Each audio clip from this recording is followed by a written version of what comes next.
Kineziologiyani asosi bu nevrologiya. Bu nevrologiya asosida qurilgan fan bu. O'shanga biza o'sha miya bilan kineziologiya o'zi test bor, o'sha gaplashinglar deyiladi o'zimizdan tilda, o'zimizdan sohada. O'shanda gaplashib, tanada qattiq og'riq keltirib chiqaryapti. O'zimiz gaplashib bilib olamiz, misol uchun tana bilan. Test deydi, kineziologik test deydi bu narsani. O'sha orqali tekshirib bilib olamiz hammasini. Insonni biomexanikasini ham bilsa bo'ladi. Bir xili keladi, jalba qiladiki, har xil anaqa boshim og'riyapti, bo'shashib ketyapman deydi. Hamma lecheniya qilamizda, bir xillaniki mana bunaqa narsani yesam shunaqa bo'laman deydi. Oxiri aytamiz keyin o'sha kun davomida nima yeyotgan narsangizni ozgincha olib keling deymiz. O'sha narsalarni olib kelgandan keyin o'sha tana bilan biz o'zimiz test qilib bilamiz nima mumkin, nima mumkin emas. Misol uchun siz bilan bilsa bo'ladi shu narsani. Kineziologiya shunga ham keladi. Inson nerv sistemasi aldamaydi. Test qilayotgan paytda siz ismingizni aldab ayta olmaysiz menga. Misol uchun vizualni ayta olasiz so'z bilan. Aytasiz, lekin men bilib olaman shu yolg'on gapirayotganingiz. Faqat test qilib tekshirib bilaman bu narsani. Psixologik bu ko'rinish boshqa narsa, o'sha kineziologiya orqali, test orqali bilib olsa bo'ladi bu narsani. Dieta qilish kerak. O'zi meditsinada, hayotda o'zi 3 ta jelezniy qoida bor. Birinchisi sog'lom uyqu. Ikkinchisi sog'lom ovqatlanish, правильный питание deydi. Uchinchisi harakat. Mana shu 3 ta narsaga odam rioya qilib tursa hayot davomida, bu xudo xolasa kasallikdan uzoqroq bo'ladi degan umiddaman. Hozirgi paytda hamma bilyapti hozir o'sha kam harakatli ish, ko'pchilik kam harakat. Ko'pchilik keladiki, nima ish qilasiz? Ofisda o'tiraman deydi. 8 soatlab o'tiramiz deyshadi ofisda. Harakat yo'q. Nima jag'lib yeysiz? Bo'ynim, boshim og'riydi, belim og'riydi deydi. Tizzalarim og'riydi deydi, mana shu narsa deydi. Undan oldin kelishadi, MRT bilan kelishadi ko'pchilik. MRT bilan kelgandan keyin bo'ynini ko'ramiz. Tizza, bellarda osteoxondroz, protruziya, grija kelib chiqadi ko'p o'tirilganda. Buni sababi kam harakatli. Inson qanchalik kam harakat qilsa, o'sha bo'g'imlarga, muskullarga pitani kelmaydi, sirkulyatsiya yomonlashadi. Keyin yurak ham nagruzka tushadi. Inson kam harakat qilsa. Endi insonning organizmini kurash mexanizmi bor, lekin chegarasi bor. Agar chegaraga taqalib o'tib ketsa, o'sha bo'l har xil kasallik, patologiya kelib chiqadi. Hozirgi paytda shunaqa. Mana ko'p bemorlarimizni necha yillar ishlayotgan bo'lsam, hammaning anaqa jalbasi har xil, lekin ish rejimi bir xil. Keyin juda ham ko'p kuzatganman, bir oy ichida 4 ta bemor keldi, kasal kelgan bo'lsa, 4 tasini ham jalbasi bir xil. So'rasam, kasbi bir xil hammasini. O'tirib ishlayman deydi. Bir xil sostoyaniyasi. Keyin MRT qilib kelishadi, o'sha o'tirganlar hammasida dumg'azasida muammosi bor. Ko'p o'tirilgandan. Ves katta. Osteoxondroz, protruziya, grijani bolachasi deydi buni, grijani boshlanishi bu. Keyin grija kelib chiqadi. Oddiy osteoxondroz ham insonni insultga olib kelishi mumkin. Insult, infarktga olib kelishi mumkin. Oddiy osteoxondroz ham buni hazlash bo'lmaydi. O'shaning uchun baribir o'sha 3 ta jelezniy qoida deydi. Ruscha aytganda o'shanga rioya qilish kerak. Harakat, to'g'ri ovqatlanish, sog'lom uyqu. Sog'lom uyqu. Ko'p uxlashamiz ziyon. Soat ertalab 8 dan keyin o'sha anaqasi yo'q.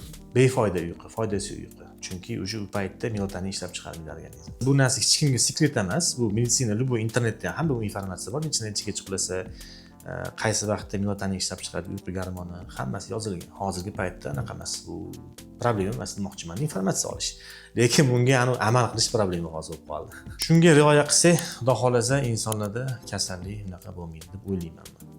Natijalar juda ham ko'p. Hozirgi paytda shu anaqada bo'lgan, grijalar, insultdan keyin reabilitatsiyalar bo'lgan. Lekin insultdan keyingi bu boshqa patologiya o'sha, ularda ko'p shug'ullanish kerak bo'ladi. Grijaniki ham o'sha bemorni sostansiyaga qarab shug'ullaniladi. Bitta bemorimiz bor edi, bitta opa. Endi opa qanaqa 1-2 yosh katta farqimiz bor. Kasalimizni jalbalar bosh og'rig'i bo'lgan. Qo'llarim uyushadi deganlar, sirazi aytishgan, u yerda bo'yinda grija deyishgan. Lecheniyaga kelganlar menga, u yerda tekshirsam, o'sha test qilib tekshirsam, bo'yinlarida, yelkada, butun umurtqada spazmlari kuchli. Bog'chada ishlayotganlar. Endi bog'chada bilasiz, bolalar bilan har xil asablar bo'ladi, boshqa qiladi. Endi bu yerda совместный kombinatsiya qilib konservativ lecheniya olganlar, plus o'zim lecheniya qilganman. Bu yerda shu rezultat zo'r bo'lgan. 1 yilda 1 marta telefon qilib turadi. 1 yilda 1 marta. Orada o'sha licheni olib bo'lganlaridan keyin rekomendatsiya beraman, upражнение qilib turasiz deb hammasini mana shu hozir sizga aytib o'tgan narsalarni aytsam, hammasini qiladilar. Imkon qadarda aytadilar, o'sha imkon qadar qilaman deydilar. Har xil organizm bor. Bir xilla yuraveradi uxlamasdan boshqa qilsa, keyin uy kelgandan keyin ayniqsa yosh bolalar, chunki hozir uylanmagan, oila qurmagan, problemasi unaqa yo'q. Ortiqcha demoqchiman-da. Miyasida bu narsa qolib ketmagan, uxlashadi, boshqa qilishadi, u yuraveradi misol, yosh organizm yuradi. No baribir yillar o'zinikini ham ko'rsatib beradi. Chunki odam yosh o'tgan sari baribir metabolizm sekinlashadi. Uyqu vaqtini normada qilmasa, o'sha har xil kasallik kelib chiqadi. O'zi soat 8 dan organizm uyquga tayyorlanishni boshlaydi o'zi. Bu hech kimga sekret emas. Informatsiyalar bor hamma yoqda hozir. Boya aytib o'tganimdek, hammaning ish rejimi har xil. Imkon qadar harakat qilish kerak, vaqtida uxlashga, vaqtida dam olishga, to'g'ri ovqatlanishga. Hozir energetik ko'p ichadi yoshlar. Kola ichadi, fast foodli yeydi, lavashlar, misol uchun. Norma degan narsa bor, normativni bilish kerak. Me'yor deydi o'zbekcha aytganda. Shu me'yorni bilmasak, nafsimizni tiymasak, keyin ovqat yeganda yaxshilab chaynab yeyishimiz kerak. Uyqu dorilarga kelganda shifokori, doktori, mutaxassis, spetsialisti ko'rigisiz ichishni tavsiya bermayman. Chunki dorilar har xil hozirgi paytda retsept qilingan, o'tdan tayyorlangan, misol uchun tabletkalar bor, aptekada hech kim sekret emas bu narsa. Bez retsept beradigan anaqalarimiz bor, lekin baribir o'z boshimchalik qilishni tavsiya bermayman. Baribir oldin ko'rikdan o'tish kerak, doktorning nazoratisiz ichib bo'lmaydi. Bu mumkin emas. Shu kinesiologiyada test qilib kasal tanasi bilan gaplashamiz biz.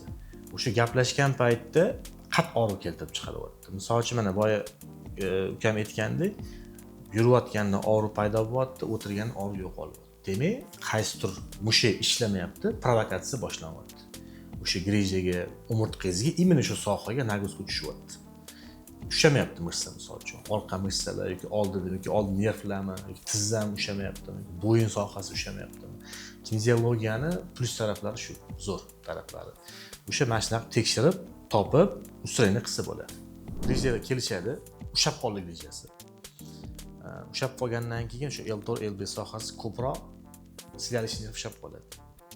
Kasallar shu yotqizsa og'rig'i bilan silalish ushab qolgandan keyin o'sha viruslar ish bo'ladi. Spazm bo'lib qoladi. Tekshiramiz, spazm bo'lgandan uni kamaytirgandan keyin oxirgacha agar bo'shamasa, boya aytib o'tgandek, oldidagi nervlar bilan ishlaymiz.